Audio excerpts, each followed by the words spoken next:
So Prince Oberyn is a top G, has money, has a fine girl, good looking, well spoken, and plays for both teams. Bloody hell. If you know what I'm talking about. If you know, you know. I mean, if you know, you know. Now, when I first saw this guy, I was excited, like, oof. I thought, here's a guy that is playful, smart, and has vengeance on his mind. And he's not scared of anyone. Like, this guy doesn't have a care in the world. And the best part of it all is that he's played by the one, the only Pedro Pascal, one of the very best. Like, I just love this character the moment I laid my eyes on him.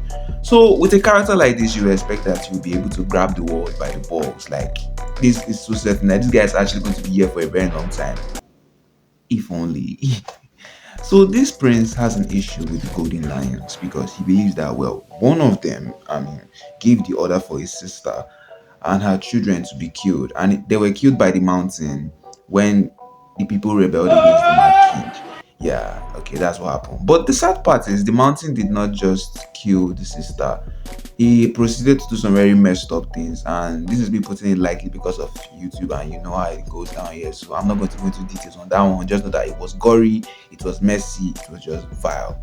So Oberyn, or the top G as I like to call him, has murder on his mind, and he thinks of it whenever his mind goes to his sister. Like he always thinks of how he's going to kill the mountain, he's going to pursue those that actually, did that to his sister, who those that gave the order. But that doesn't stop him from enjoying himself and taking a tour of the city and the brothels involved. He just always enjoying himself. And like I said, he's a top G. His opportunity finally came when Tyrion Lannister requested a trial by combat because he was being accused for the death of King Joffrey, which of course made me very happy. I'm not going to lie. Like, it was time for that little boy to be put down.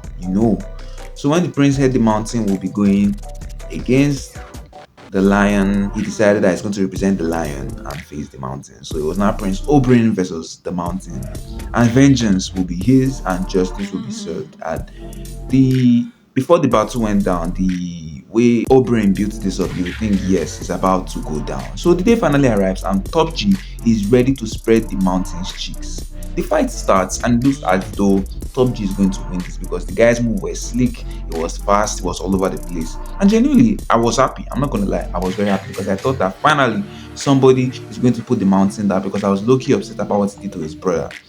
But I began to fear because Top G was beginning to jump too much, ask too much questions, and start shouting.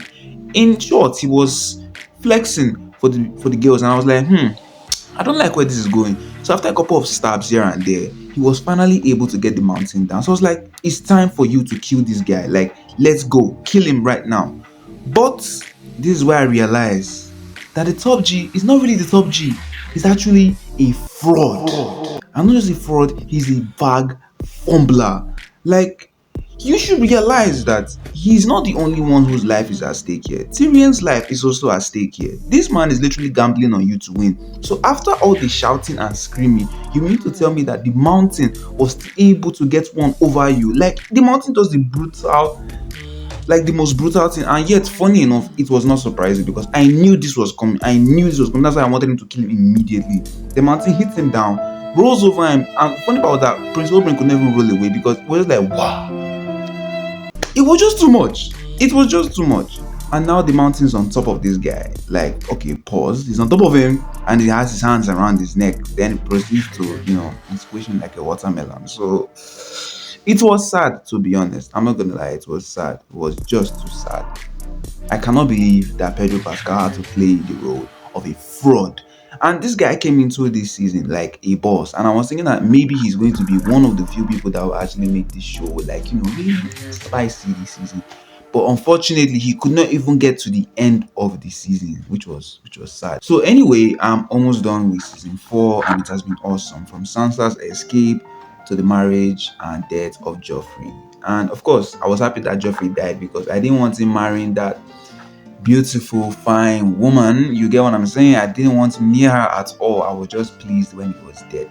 And many more things actually went down. Game of Thrones has actually been interesting so far, and I'm surprised that I did not actually pick up this series like for a very long time.